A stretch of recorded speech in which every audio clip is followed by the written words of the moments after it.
Hello, everybody. So, welcome to SDEV 148, Introduction to Game Development. It's hopefully going to be a really fun class. Um, I personally almost never play video games, but I have as much fun making games as playing them, probably more. Like way back when I was a kid, my brother liked to play video games, so I would trade. Gives away my age, but I would trade my turn on the Nintendo for his turn on the computer. Summer of 1992 was when I wrote the first thing I called a game. Uh, Computers were different back then. I had to do it entirely from scratch. It spent all summer. There was no Googling it. I had to do it from memory. I learned things I'd learned about programming years before and sitting on a farm that was no longer a farm. So there was absolutely nothing to do at 13 years old. Uh, so I really, really enjoyed it. Well, sorry. Yeah, that one's like yeah, usually we unlock the door over here. Um,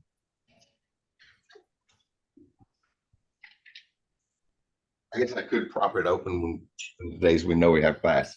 So yeah, so game development can be lots and lots of fun. I wrote my first game back in the early 90s. A stick man would like dribble a basketball and throw it through a circle all summer to get that much, but it was very, very different. We had to figure it out from scratch, and I still really, really enjoy it. It's like a game and a puzzle itself. Making a game can be, I think it's as much fun as playing games, but I don't play a whole lot of video games, so that when there is a controller in my hand, it doesn't go very well. So maybe that's the reason I've had it. Let's see. I think I got everybody's name written down.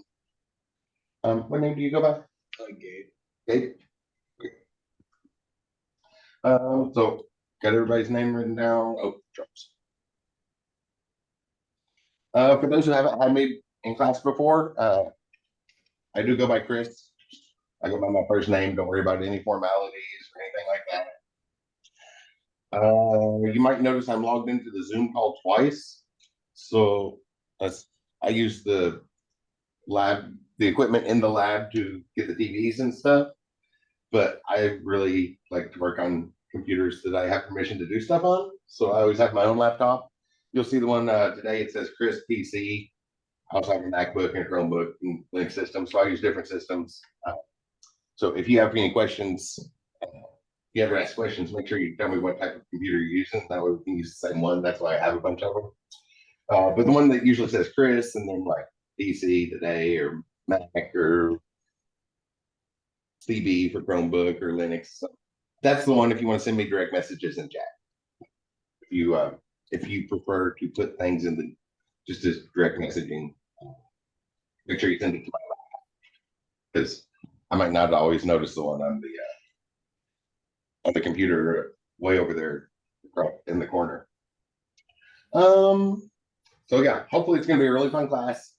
Quick preview: we're going to look at a couple game engines this semester. So that one I mentioned that I made back in the early '90s, that was totally from scratch. There weren't really game engines back then. We don't have to do that anymore. So um, we'll look at a couple to get some variety. We're going to start with the first couple weeks with one called Pygame. Use the Python programming language. It's been popular for a while because of the ease of entry. And I chose it because we do everything in code. It's entirely coded. It handles 3D stuff, but you have to make the 3D stuff yourself. You have to make the 3D part yourself. So most people use it for 2D things because that's a lot of work to set that up. And you also have to know it helps to know some really, really advanced math in order to do that. Otherwise, you're just copying. You can copy the formulas. That's quite possible, but they're messy, messy formulas. So if you don't know where they're coming from, it's a bit tricky to even copy them. So most people use Pygame for 2D, but we're going to look at it as the entirely scripted version. That's what a game engine is. It's this collection of pre-built tools, um, functions and objects, things like that we can use to put together a game. Some generic things that we know we're going to need for every game we build. Then we'll spend the second second section, which will be weeks 3 and 4, we're going to look at one called Game Maker. It's been around for a couple decades. Really, really easy to use. Very, very intuitive. A lot of people really like it. I know I saw it when I was at a class like this years ago. We used Game Maker, and before the semester started, I installed it on my computer, and in a week was replicating games that I played or remembered from when I was a kid. Very, very intuitive, easy to use. But we're going to look at that in terms of entirely graphic user interface. We're just dragging our mouse around and clicking options and things like that. The two extremes. And then for the last half of the semester, we'll be using the Godot game engine, or you'll hear it pronounced lots of different ways. I usually say Godot, Go Dot.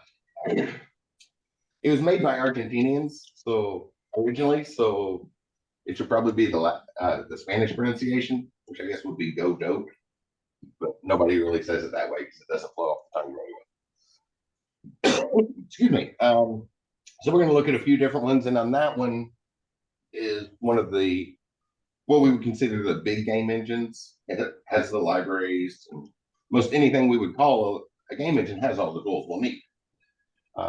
Some of them are entirely scripted, some of them have user interfaces, but there's some big ones that have dynamic graphical user interface, which means when we write our code, our brand new parts, they'll show up on the GUI, so then we can drag and drop our mouse.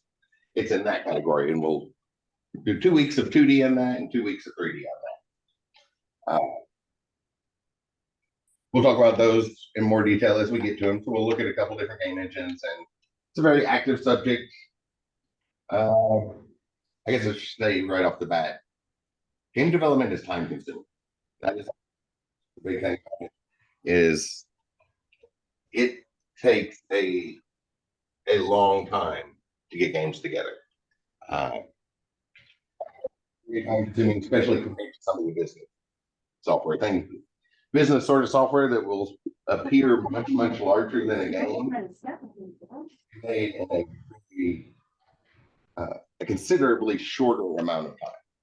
So with each of those things I just mentioned, Pygame, then Game Maker, and then Godot, 2 different things from Godot, basically 2 weeks for your major assignment. Sweet baby. Oh, sorry, did you ask a question? Or are you just unmuted? Oh, I thought somebody was asking a question, but I guess not.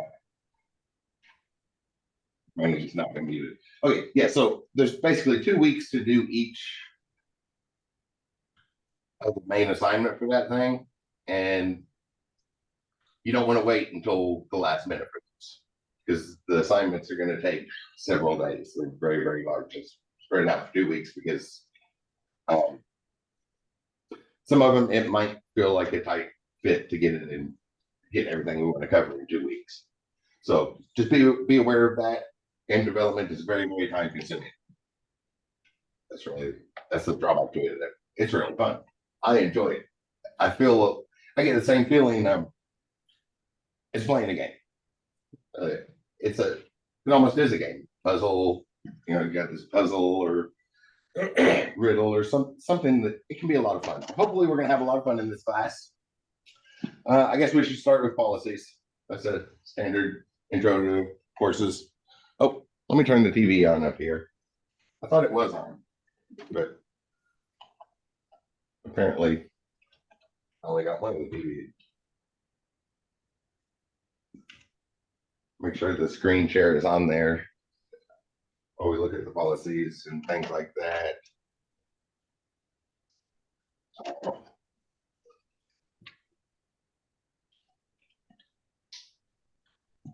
And the TVs are supposed to do the same thing, but I guess it was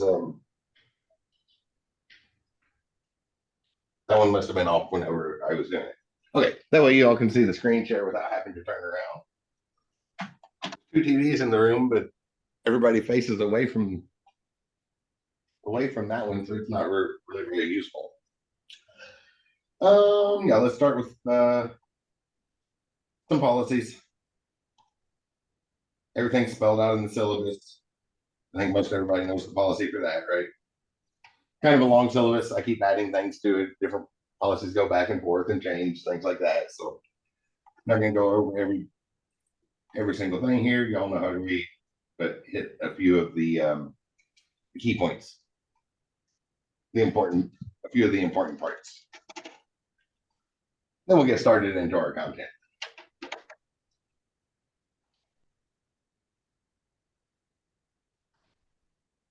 Does everybody know how to find the class on Ivy Learn? Class gets its syllabus and all that. Okay, good. So there's my contact information. Y'all know how the modern world works. Everything wants to send us notifications, right? And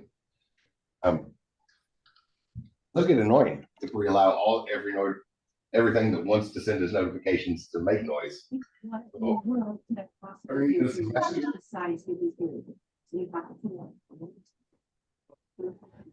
We asking a question?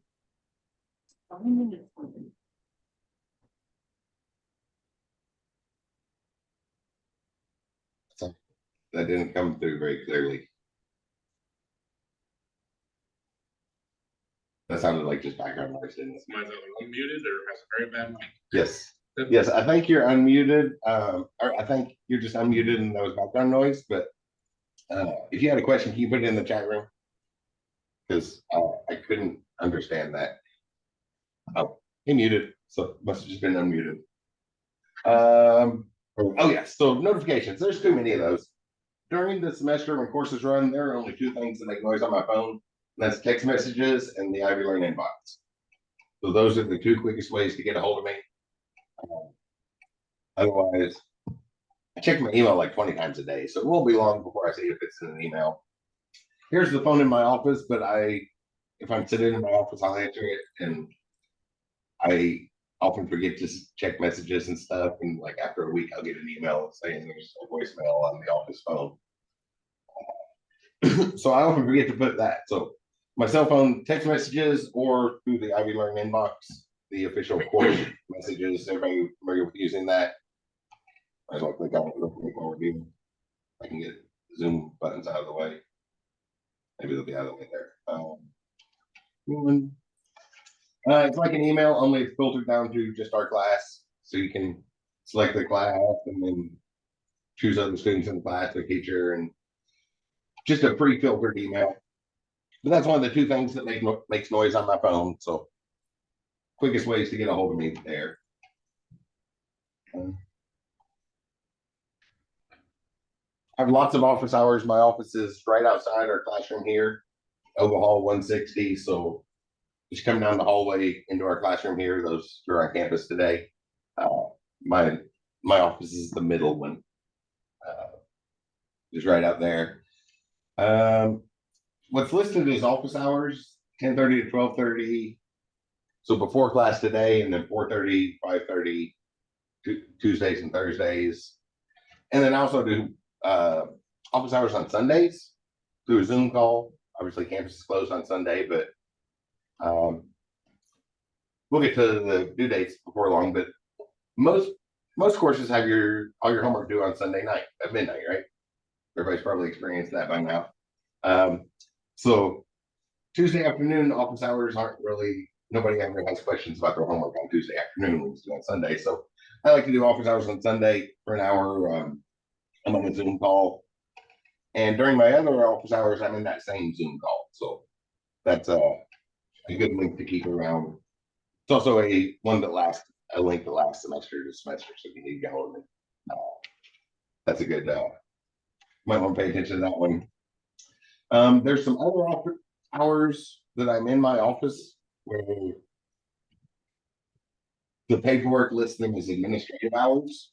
But if I'm in my office, I'm in my office. So like after class today, if you want to take a note of the times I'm up when I'm in the office for administrative hours, that's also a valid time for y'all to ask questions. I only distinguish between the two on paperwork. So there's closer to 40 hours a week that I'm in the office.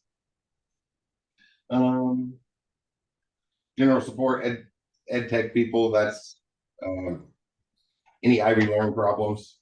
That's who you would reach out to, or maybe reach out to me first, see what's going on. I can get every message out. when systems go down and things, and I don't think they send those to you all. Like help desk messages say, Ivy Learn's down. They expect to have it up in 3 hours or something. I get those emails, so maybe reach out to me if there's ever a problem with Ivy Learn. Disability support. Shouldn't be any surprises on too many surprises on this one. Right, this is American 2023. Accommodations are available for anybody that needs them. Help is available if you need it. The one thing I do like to point out about this, it catches some people by surprise, is when you're in high school. Going through high school, it's an automated process. They have the records, they do all that for you. But once you hit 18, or for those who start taking college courses before you hit that arbitrary line at 18, at that point you count as an adult and it becomes confidential information. So it's not an automatic process anymore. You have to take the first step and let the disability support coordinators know that you need accommodations. After that, then it's like high school again, then it's an automated process. But it's confidential information, so a lot of people that catches them by surprise coming out of high school that used to never having to worry about that, and then suddenly it's private medical information the school didn't know about because you didn't tell them about it. So otherwise, I did get a notification for this class about extended time, but that's the most common one is extended time on quizzes and stuff. But there are no time quizzes in this class. Nothing has a timer running while you're doing it. There's the due dates. The due dates for the assignments don't change. But like if it was a 30-minute quiz, you get 45 minutes or an hour to do the quiz is the most common accommodation. And we don't have any time things in this class beyond the just due dates, which are spread out over weeks because game development is very, very time consuming. It's fun. It's not like tedious.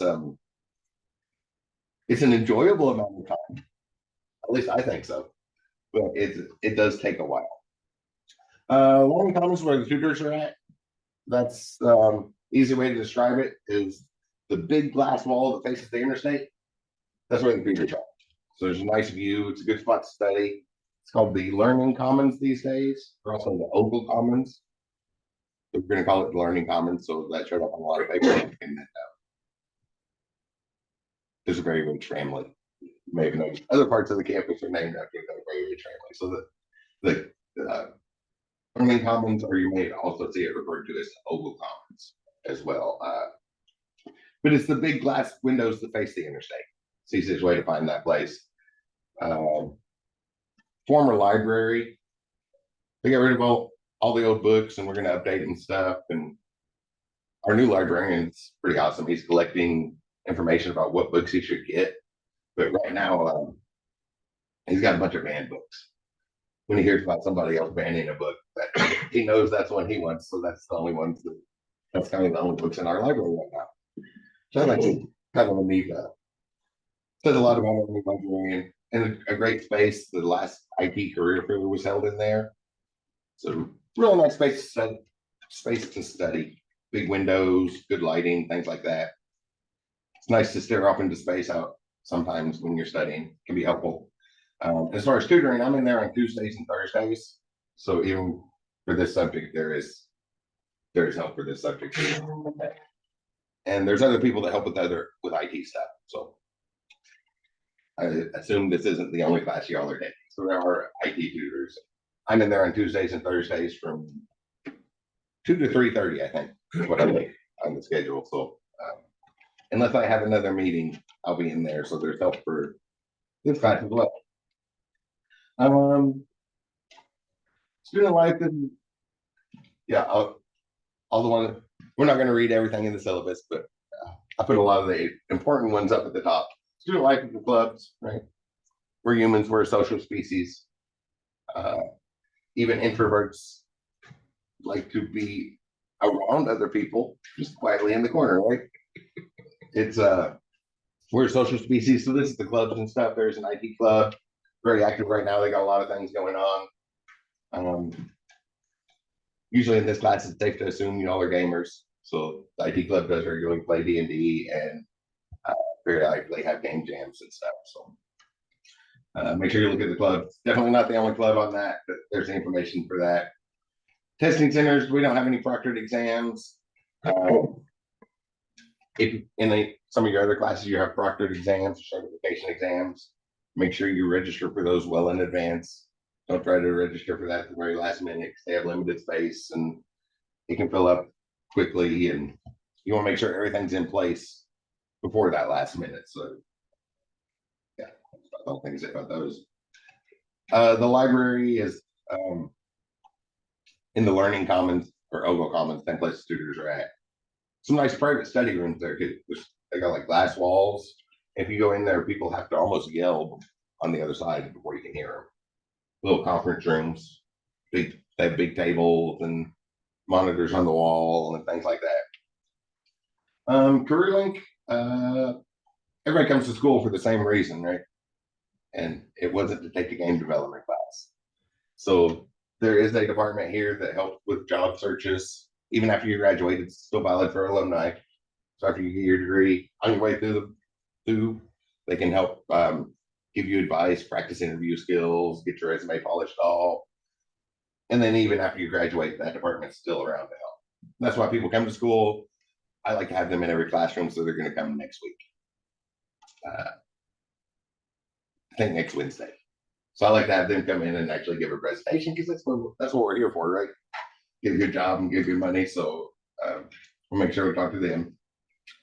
The supervisor's name, if anything needs escalated for some reason, that's the dean for School of IT as well as School of Business and Logistics. She's over a bunch of things, so she's a really nice person. Before she moved to the dean role, her office was like the hangout spot. If you haven't met her yet, you probably will at some point. She's quite often around. Ivy Cares, I like to point at this one. Everybody needs help from time to time. I pointed that out with disability when I paused on disability services a minute ago, but that's not the only time, right? Everybody needs help from time to time, and there's lots and lots of help out there. But sometimes the problem is finding it. We know there might be help available, but that means we have to go figure out what it is and figure out how we apply for it and we qualify. So somebody did put a database together. It's not the help directly, but they went out and kind of assembled a list of the help that's available and the applications for it and put it all in one place. So that way it's sort of one place where you can look for it. Uh-oh. That's not good. That's one of the ones I always like to check out here. Hopefully it's not down. Well, Error server. yes. So There's always going to be a server error when you need to use the computer the most. yes, so 500 server error, 500 are the worst kind. That means that it can't be identified. Something went wrong, no idea what it was, who decided it was on. Something went wrong somewhere in the process. Makes it really, really hard to troubleshoot those. Well, this link right here, I would highly recommend checking out this link.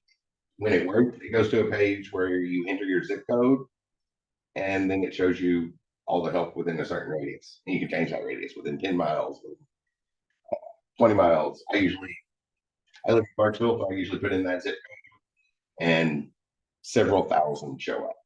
And change dynamic.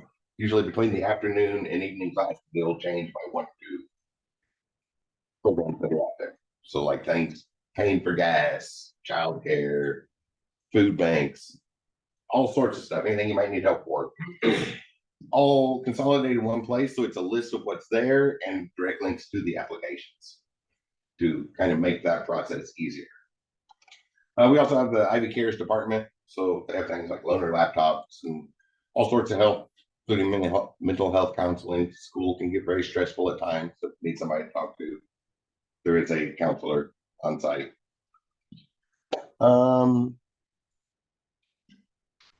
So now into the first bit of class stuff with textbook, which I think I forgot to bring my copy of the textbook.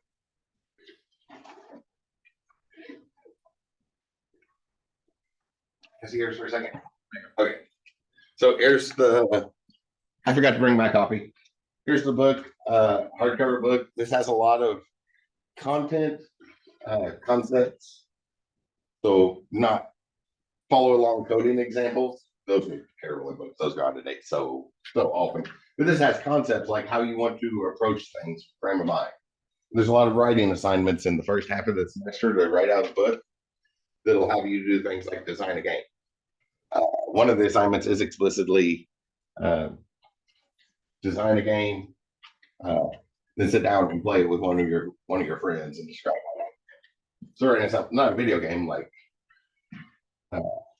it's like one of those look around the room and pick several objects in the room and come up with a game that you and a friend can play. Writing assignments like that, and the frame of mind of that we need to be in to develop games. That's what's covered in the book, and in class we will be looking mostly at examples. Well, lecture notes there.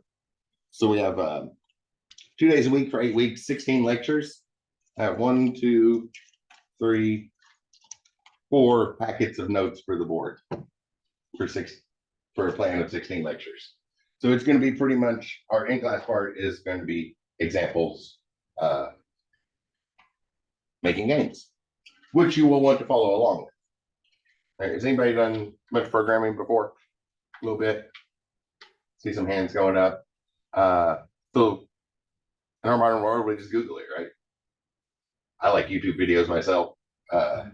I'll put them on double speed and then pause along the way to follow along. But that's how we mostly do code. So it's going to be like that. So our class example, I'll be up here making the game, follow along, and those will go towards your attendance points. So after you follow along on those examples, at the end of every section, so basically every other week, you'll send me what you did following along in class, and that's going to be part of the attendance points. I've been changing some of my policies, and that was one that used to be in place that I kind of got rid of a couple years ago. And when I asked people for feedback of what they would like, a lot of people mentioned that that policy sounded better. A good way to check that. The other part of the attendance policy is in general, I will want to hear from you, especially on Zoom call. People in the classroom, I can tell you're here, but sometimes on a Zoom call, I want to hear from you at least once in the Zoom call, something in the chat. I can unmute and say something, and expect me to calling you explicitly periodically as we're going through things. And in those situations, right, we're going through an example, ask you a question, right? It's a brand new subject, that's why you're here, probably don't know it.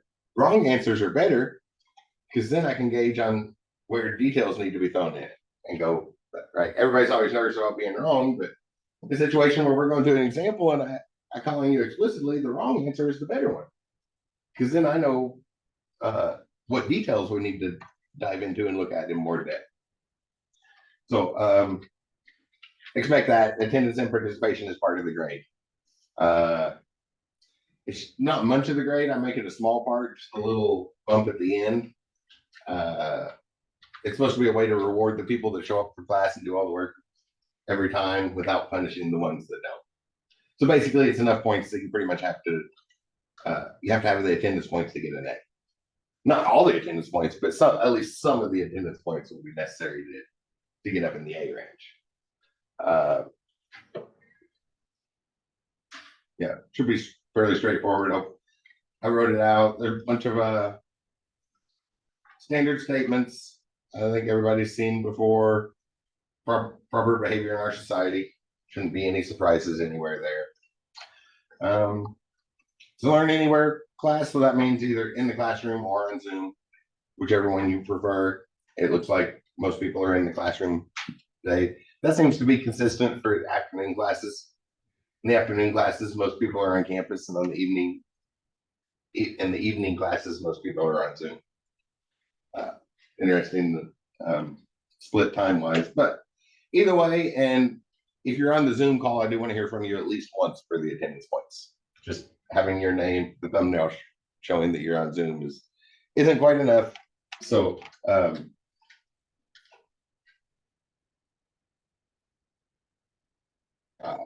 I will be calling on people explicitly to aid with that. That way you don't have to try to make up something to say, hello, how you doing?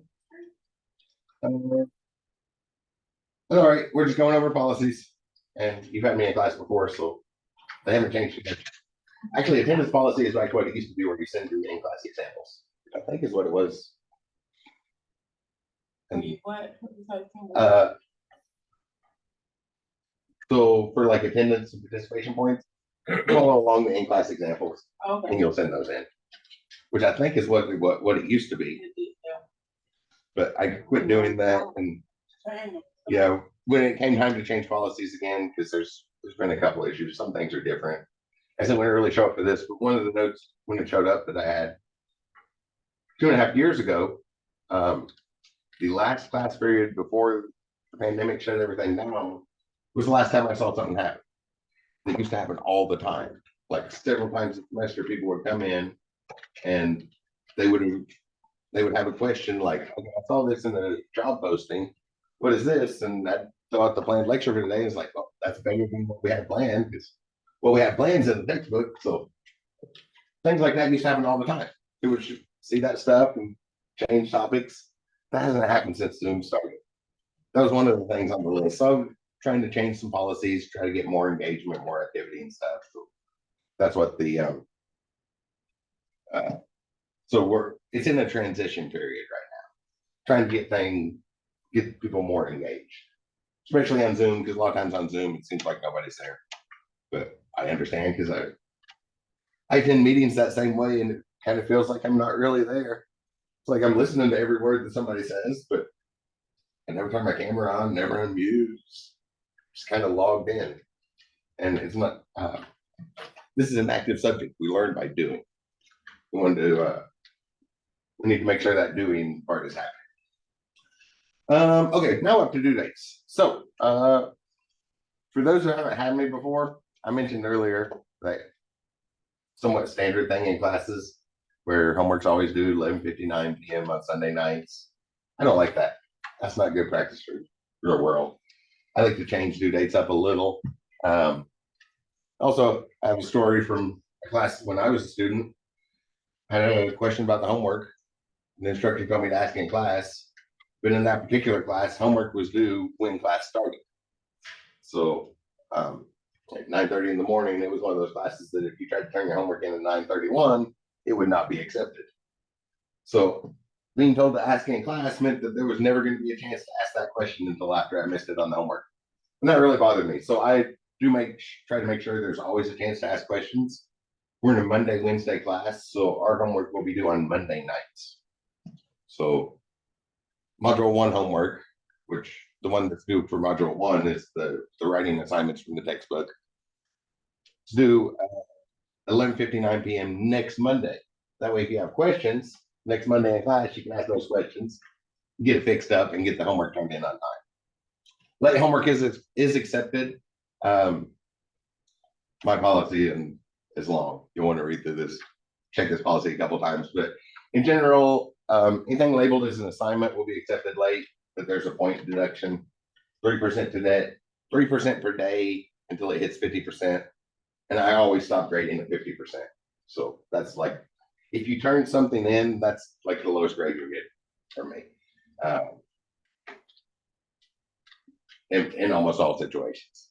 So late is better than not at all. But in general, my thought is correct is better than quick until we run out of time at the end of the semester. We want to make sure we're learning it right, properly. And I understand things happen. So also, if you just let me know why it's late. And I often don't mind waiving those late penalties. So setup assignments don't get accepted. Well, can't be accepted. Can't be turned in late. I don't accept them late. Obviously, those still have to be done. Right? Like first 2 weeks, we're going to be using the game engine. So for the first week, you get a few points for setting that up on your computer. Just set it up, send me a screenshot of it, and get some points for it, which obviously that has to be done no matter what, but that you only get the points for the first up until the due date on those. Discussion boards also, those didn't really fill the purpose they were intended to. Sometimes they're sort of bothersome.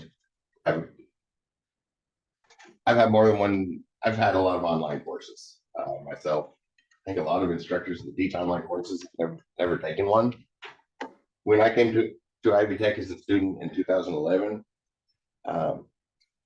computer information systems was taught here on Southern campus my first semester.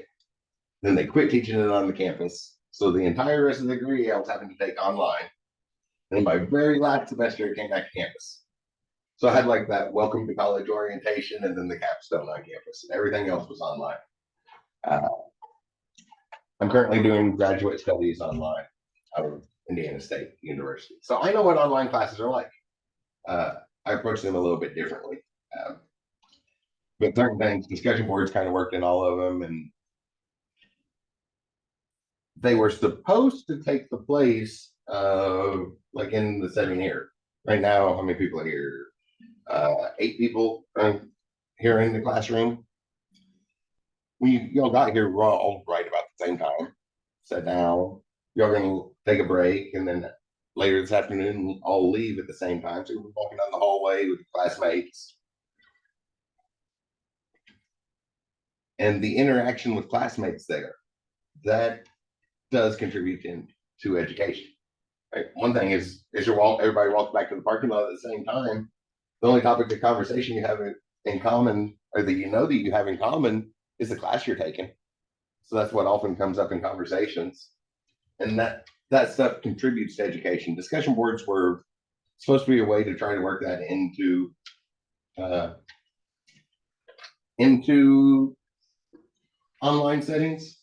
It didn't do such a good job kind of writing assignments, but I still go with the name discussion board. So if you show up late for a party and your friends tell you you just missed the greatest conversation ever, you can't bring it back up.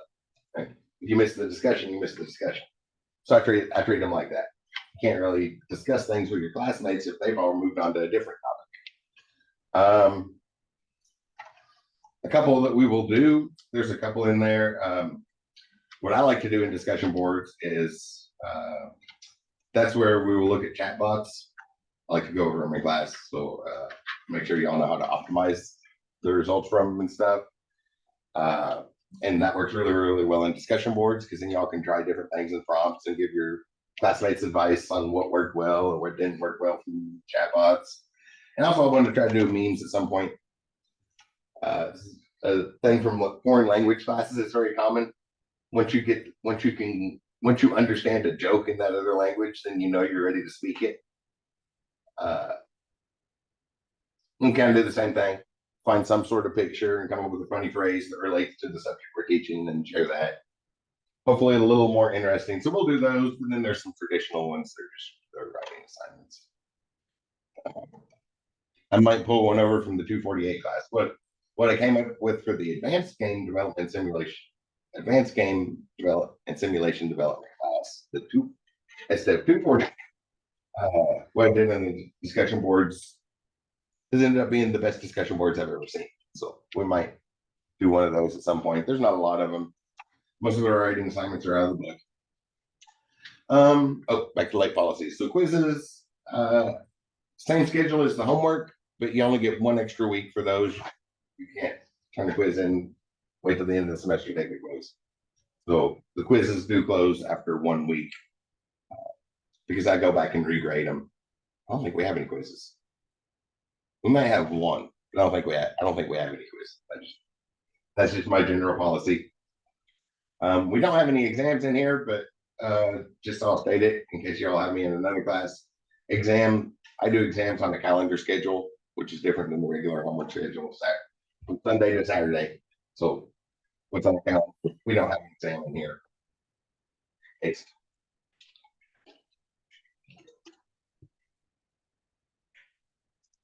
Thank you, Katrina.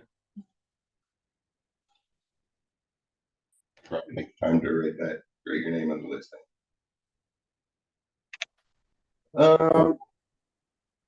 The final deadline never. That's the final deadline. I'm kind of were you okay with it? Don't know what the final deadline for the course was long before this, so I never took anything late. And I spent hours helping somebody dig through VA paperwork to look for a little clause so that he wouldn't be in a lot of trouble. I was willing to do that instead of just accepted assignment late. But he had about approximately, oh, what is this? I don't know what that notification was. I just didn't track the reset, so some of my notifications haven't been turned off yet. So yeah, make sure everything is before then. The default I'm generally a pretty late person. You need to be. I thought I did. Wow.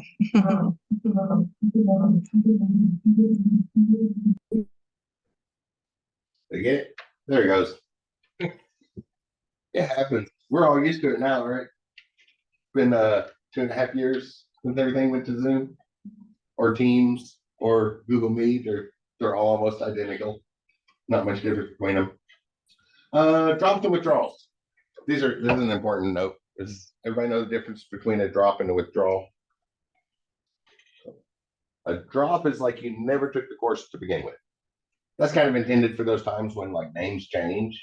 You're working through your program, you may be coming near the end and see something's like, oh, this sounds like the perfect course for me, and you sign up for it and then get there and find out you already took the course under a different name.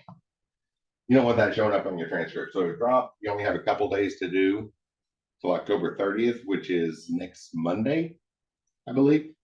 Yes. So you have till next Monday to drop the class. And this doesn't apply to anybody here today. If I haven't heard from you at all by next Tuesday, I will submit your name as no show.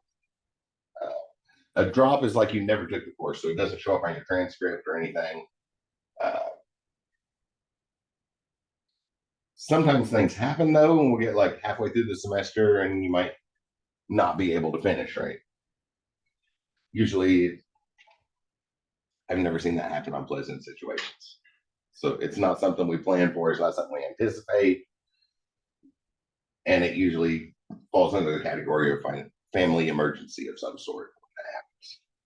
Emergency or tragedy or something. But you can withdraw from, when that happens, you can withdraw from the course, and that way you don't end up with just a bad grade that drags down your GPA. I believe the transcript, it gets replaced when you come back and retake the course, and it doesn't hurt your GPA. You can withdraw through December 3rd without permission. If it's after that, which sometimes happens because, like I just said, that usually falls under the category of emergency or tragedy or something. So people might be occupied and not have that date, that particular date on the front of your mind. In that case, you would just need permission, chair permission, which for software development here at Celebrate that would be me. But you can withdraw, and then a W shows up in your transcript and gets replaced when you retake it later. If something happens, if you're not going to be able to finish the course, that's usually the better option. Then a few default statements. Everybody in here's an adult, right? I would say that even for high schoolers, went ahead and started into college courses. If you haven't hit that arbitrary line, you're in an adult situation. So presumably you know how to behave as an adult, know how to be nice to each other. Be polite and respectful, all that stuff. I left the default statement in, says I'll respond within 36 hours. If you don't hear from me in like 12 hours, something bad might have happened. I check my email 20 times a day. Any way you have to get a hold of me is fine. Text up at the top of the syllabus is my phone number. Text messages and the inbox and Ivy Learn are the only two things that they can always unlock.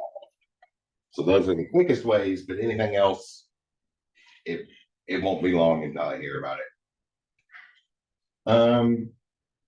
Notifications, make sure you're signed up for IB notifications. You go to my AIB and you can search for notifications, and that way if there's snow days or something, you'll know about that. You know if there's a snow day. They're quick to come anymore because we don't cancel classes anymore. We just go to Zoom. I'm sure that doesn't matter which class it does. Yeah, the building locks, so that if you drive here, then nobody can be here. But yeah, it's classes still run anymore, and that way we don't fall short on time because we're only 8 weeks to cover. Well, in our case, something that is a very, very time consuming subject. So we have a lot of stuff to shove into 8 weeks here. Yeah, so there's some discussion boards. I did try to make them about game related topics. Just I'm guessing because it's happened just about every time. The people taking this class are probably somewhat gamers, right? Even if that's not the primary label for your personality, you probably still play a lot of games. So make sure you're trying to approach all the questions from a developer perspective, not the player perspective. Like it'll make more sense once we've talked about the stuff. Just remember that we're talking about making it, which is another thing I like to. It's not an official policy, but I like to throw it out here. I try to do this thing. It's a good way to say it, but no mentioning other games in this course. So we're in game development. So if you want to do something in particular, you need to describe what's happening. The original Mario, that's a classic one. Right? Grab the power up mushrooms and you get twice as big. So if you ask you questions like making your own game and have a question about that, don't refer to the Mario Brothers game. Describe what's happening. This power up, it's moving back and forth, bouncing off stuff. And if you're able to catch it, then the character grows twice as big. Doing it that way will hopefully help almost answer the question itself. That makes sense. So not an official policy, but let's try to avoid referring to any other games that's similar and directly. And if we talk about it as game development, so we want to talk about the details of what's happening. And So that's also a good development, a good policy in actual development. So there's no documentation of you guys referring to another game or something. Yeah. So you have to talk about what's happening. You can't say like in Assassin's Creed, right? You have to actually describe what the character's doing, which will hopefully help make sense of how to program it. Yeah. Reading assignments, they're basically the first 7 chapters have some questions at the end, a little writing assignment. A couple of paragraphs is usually sufficient on them. Try to be thorough in them, answer the questions. And it's the frame of mind we need to be in for working on games, because most everything you see about programming is going to be oriented towards businesses. But that's the wrong frame of mind for game development until we're ready to like throw some in-game advertising on there or release it on Steam or sell it or whatever we're going to do with it. Business, that part doesn't come until much later. So it is a slightly different frame of mind that we will need for it. There's a history essay due by the end of the semester. And notice the essay is in quote marks. So history essay. Essays haven't changed since the 1920s. Like the days when typewriters first started to spread out amongst the public was when all the formatting rules of those letters on white paper were set in place, and that's really boring. We can do better. So that's one of the first ones. The final project and the December participation. So let's start with the history essay. I put it in module 1, but it's due by the end of the semester. So obviously you can do a traditional essay. That is one of the options. There's 4 to 5 pages on the history of games or history of video games. I guess the history of games is the history of humanity. It goes way back into prehistory. I think I guess we don't really have proof from it, but I don't think anybody would doubt that humans were playing games before we started recording history. We see animals playing games all the time with each other. Yes. Wolf packs have a specific one of the roles of the member that's not the alpha. There's a non-alpha in the wolf pack that is specifically there to play games. To start the play. So yeah, nobody really doubts it. So the history of video games, or where you think that would start? Preferred format. I put the preferred format is like an 8 to 10 minute animated and narrated video. That time is completely arbitrary. It's based off, I took a 4 or 5 page essay and just timed how long it took to read it.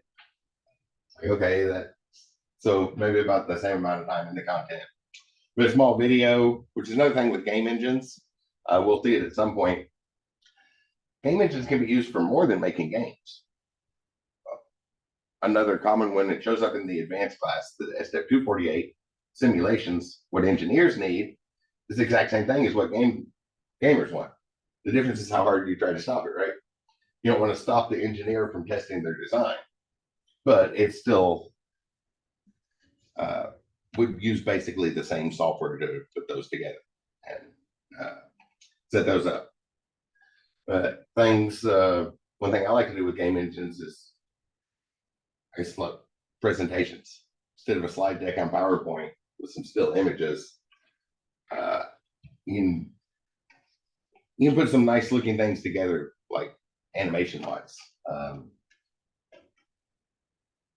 Yeah, I guess one way to say it, because game engines are designed to make games, animation and sound and timing are as trivial as can be in a game engine. So it makes those things really easy. So something like that, you could take the game engine and put it together. There's an example. Okay, so the example I did, I used Pygame to make a short animated thing to see that. So it would be using the game engine. Option 3, I kind of listed a few out, so other options are available. If you want to write a blog, do a blog or vlog, podcast, something like that would be fine as well. A modern format for presenting the information, whether it's a web page, video, those we can do way better than black letters on white paper these days with machines. And if you use the game engine to do something, that's even better for the classes. Non-game things.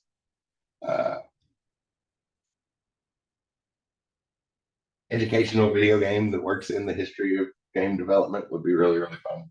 Wouldn't have to be huge. You could actually get away with a really small one if anybody wants to try that. But that would be a bit of a big project for what's basically just a term essay. And then I have an example using a game engine to make a small animated video. So that's due by the end of the semester.